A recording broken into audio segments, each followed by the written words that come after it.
On a rain-soaked night in the spring of 1882, the most wanted man in America rode into a town that does not exist. No map shows it, no census, no county ledger ever set it down on paper. And yet the story of what happened there has been passed down in low voices on porches for 100 years. Because if even half of it is true, then everything the world thinks it knows about the kind of man Jesse James really was underneath the legend is wrong. By the spring of 1882, Jesse James was not a folk hero. Whatever the dime novels said, whatever the songs would say later, the truth was simpler and colder than that. He was a hunted animal. There was a $10,000 bounty on his head, a fortune that could change a family for 3 generations, enough to buy a ranch outright, enough to retire on and never work another day, and enough, this is the part that mattered most, to tempt his own friends. The men closest to him were the most dangerous men of all, because they were the ones who could get close enough to do it. Every lawman wanted him dead. Every stranger's face might be the one that turned him in, and worse, every man who rode beside him was now doing the quiet arithmetic. $10,000, 1 bullet. He had spent so many years being a face on a poster that he'd nearly forgotten how to be a person. He slept with 1 boot on. He ate with his back to the wall. He hadn't, in longer than he could remember, simply trusted another human being. And on this particular night, something had gone wrong. A deal had soured. A man he'd counted on had turned.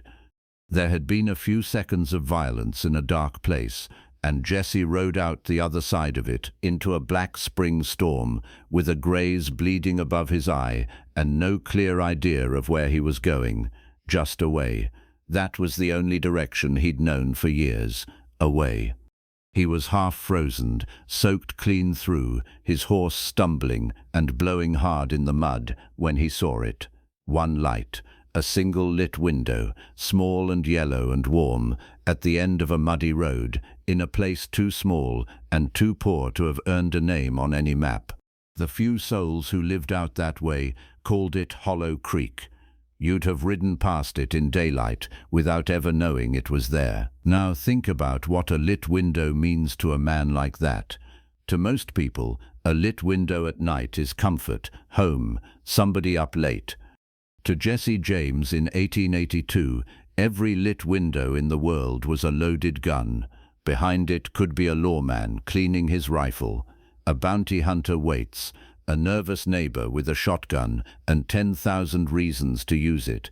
He had not knocked on an honest door and meant it in years, but he was bleeding, and he was cold in a way that had gotten down into the bone, and he was tired in a way that goes deeper than the body, the kind of night's sleep doesn't touch, the kind that comes from years of being hunted by men who would never stop. He sat there on his blowing horse in the rain for a long moment, looking at that one warm light, and some part of him that he'd buried a long time ago, some part that still remembered being a boy on a Missouri farm, before the war, before any of it, told him to ride toward it. So against every instinct that had kept him alive, Jesse James got down off his horse, walked up to that door through the mud, and knocked. The door opened on a woman named Ada Mercer, a widow. She ran the last house on that road, and she stood in the doorway with a lamp in her hand and took one long, level look at the bleeding stranger on her step. She didn't flinch. Out there, a woman alone learned to read a man fast and to keep her face still while she did it. She didn't ask his name. Out there, you learned not to. Names were how trouble found you. She just looked at the blood on his temple and the cold coming off him and the bone-deep exhaustion in the way he stood, and she made up her mind. She stepped aside and let him in, sat him by the fire, and put a bowl of hot stew in front of him without a payment word. And for the first time in longer than he could honestly remember, Jesse James sat at an honest table and ate a meal that nobody was going to make him pay for with his life. There was a boy in the house, Sally's nephew, a thin, watchful kid of about 12, named Tom, with quick eyes that didn't miss much. And here is where the whole night turns on a knife's edge, because Tom had a folded piece of paper in his pocket, a wanted poster. He'd found it pinned up in the last town he'd passed through, and he knew, the second the stranger took his hat off in the firelight, exactly whose face was sitting at his aunt's table. A 12-year-old boy in a dirt-poor house at the edge of nowhere, holding in his pocket the secret worth $10,000. His family had nothing, and winter was always coming. And all he had to do was slip out the back door, run to the next town, and say 3 words to the first lawman he found, the James boy. Say those 3 words, and his family would never be cold or hungry or poor again for the rest of their lives. He didn't. He folded that poster back up small, pushed it deep in his pocket, and kept his mouth shut. He sat in the corner and watched the most feared man in America warm his cracked hands at the fire like any other traveler caught out in the rain. He watched the way the man kept one eye on the door, even while he ate. He watched the tiredness in him, the kind that went all the way down. And somewhere in all that watching, the boy stopped being afraid. Later, when the house had gone quiet, Jesse looked across at the boy and asked him, low and even, if he knew who he was. The boy just nodded, once, and Jesse asked him, his hand not far from his side, why he hadn't run. Why hadn't he gone for the money that would have saved his whole family? And the boy said, because you looked hungry, mister, and my aunt says you don't sell out a hungry man. Something changed in Jesse's face when the boy said that, because the whole country had already decided what he was: a killer, a thief, a devil in a long dark duster. His name was something mothers used to frighten children into bed. And here, at a poor table at the end of the world, was a child who looked at the most wanted man in America and saw, of all things, a hungry man. Not a bounty, not a monster, a man who needed feeding. For a few hours, in that small warm house, Jesse James got to put the legend down. He got to be nobody at all. Not the outlaw, not the poster, not the $10,000 on the hoof. Just a man, dry and fed and warm, talking low by a fire with a woman who asked nothing of him, and a boy who'd decided not to be afraid. They talked about small things, about the weather, the price of feed, and the way the creek rose in spring.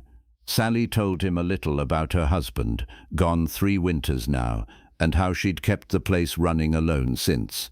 She didn't ask the stranger a single question about himself, and he understood that for the kindness it was. The boy fell asleep in his chair by the fire, and Sally laid a blanket over him without a word. And Jesse sat there in the lamplight watching the 2 of them, and felt something he had not let himself feel in years, the simple, dangerous ache of wanting to stay. Because the thing he wanted, in the end, wasn't money, or escape, or even safety. It was this: one ordinary evening. One night of being treated like a man instead of a price on a poster. But the West does not let men like that rest, because 1 hour behind Jesse on that same muddy road was another rider, a bounty hunter named Asa Quint. And Quint was no drunk chancer looking for easy money. He was a gaunt, patient, cold-eyed man who had been on Jesse's trail for 3 weeks, a man who did not lose trails once he had them, who had buried more wanted men than most lawmen ever arrested. He had seen the very same light Jesse had seen, that one warm window at the end of the road. And he was coming, slow and sure, the way the patient ones always come. Jesse knew it before he heard a thing. Men who survive that life grow a 6th sense for it, a cold feeling at the back of the neck, and his had never once been wrong. He set down his cup, he went still, and he looked across that little room at Sally and at the boy in the corner, and he understood the trap he had walked them into. Not a trap set for him, a trap he had carried in on his own back and set down by their fire. Because when Asa Quint arrived, that cold, patient man was not going to care who else happened to be in the house. And here was the choice. Jesse James could have done what had kept him alive for 16 years. He could have slipped quietly out the back, into the dark, untied his horse, and vanished into the storm before Quint ever got close. He could have run the way he always ran and stayed a legend, and let whatever was going to happen to that little house happen well behind him, where he wouldn't have to see it. That is exactly what the man on the wanted poster would have done. He didn't. He sat back down at that kitchen table in the lamplight and loaded his 2 revolvers slow and carefully, checking each one, and he told Sally to take the boy down into the root cellar, pull the door shut over them, and not come up, no matter what she heard, no matter what. And then Jesse James stood, settled his hat, and walked out the front door, into the cold and the rain, to stand alone between a hired killer and the only 2 people in years who had looked at him and seen a man worth feeding. The fight was not clean. Nothing out there ever was. The pretty gunfights are all in the moving pictures. Jesse went out into the dark and the rain and put his back to a water trough in the middle of that muddy street, and he waited, and the waiting was the worst of it. Then Asa Quint's rifle spoke from the shadow of the barn, and the night came apart. Muzzle flashes tear through the dark. The flat crack of gunfire was swallowed by the rain. Gunsmoke hangs low over the mud. A man calling out once, somewhere in the black.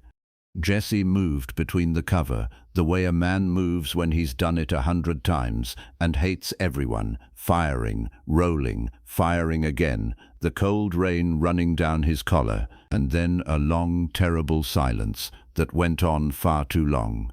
But when the grey light of dawn finally came up cold over Hollow Creek, it was Jesse James still standing in the middle of that muddy street, 1 revolver hanging empty at his side, and Asa Quint was not, and that, by rights, should have been the happy ending. The hunted man wins. The widow and the boy are safe in their cellar. The cold killer gets what cold killers get, but this is the frontier, and the frontier does not deal in happy endings, it deals in prices, and the price for this one hadn't come due yet.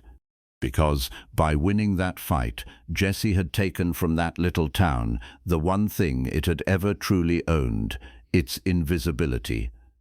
A famous bounty hunter does not simply ride off the edge of the earth. Men keep books on men like Asa Quint. Other hunters, lawmen, the people who'd hired him, sooner or later they would come looking. And when they traced his last cold trail to its end, it would lead them straight down that muddy road to a town too small for any map, and a widow and a quiet boy who'd kept a secret. The instant Jesse won that fight, Hollow Creek went onto every map in the territory, and Jesse understood that. He looked back at the little house, at the one window still glowing faintly against the grey morning, at the door behind which a widow and a boy were waiting out the silence in a cold cellar, and he made the last hard choice of that long night. So at first light, before Sally and the boy had even dared push up the cellar door, before there could be any thanks or any goodbye, Jesse James saddled his tired, trembling horse and rode out. Not because he wanted to leave, it was the last place on earth he wanted to leave, but because the only way to keep those 2 people invisible was to take his famous, hunted, $10,000 face as far from their door as a horse could carry it, and never come back, and never speak their names to a living soul. He gave up the one warm night he'd had in years, the one evening he'd gotten to be a man instead of a legend, to give them back their quiet. The boy came scrambling out onto the porch just in time to see him go, a dark shape on a grey road, getting smaller in the rising mist, never once looking back. He didn't dare look back, And then the most wanted man in America rode back into the legend that had always owned him and was gone. And here is the strangest part of all, the part that turns this from a simple story into something else. Because Hollow Creek had burned to the ground years before that rainy night. The town, the widow, the boy, the last lit house on the road, charred black timbers, decades old, half swallowed by weeds. There had been a fire one dry autumn, the old stories say, that took the whole settlement in a single night and left nothing standing, and the few who lived through it moved on and never rebuilt. By the spring of 1882, there was no warm fire on that road, no bowl of stew, no lamp in a doorway. There was nothing out there at all but blackened wood, and tall grass, and silence, and the wind moving through it.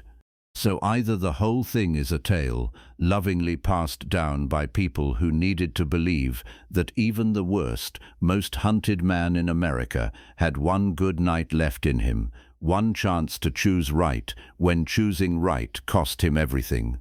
Or Jesse James rode, on the worst night of his life, into a town that had already ceased to exist, and was shown one last act of plain human kindness by people who were already long gone. Maybe no one will ever know which, and maybe that's fitting. Because Jesse James spent his whole life as a story people told about him, instead of a man people knew. Maybe this is just one more story, but if it is, it's the one worth telling, because the real measure of a man was never the worst thing the wanted posters had to say about him. It was never the bounty, or the crimes, or the headlines. It's what he does on the one night nobody is watching at all, when running is easy and slipping away into the dark costs him nothing, and standing his ground costs him everything. By that measure, on that one night, on that muddy road, in front of no one, Jesse James stood, and he rode out at dawn with nothing to show for it, no reward, no witness, no name cleared, with nothing but the knowledge that two people he'd never see again were safe because of it.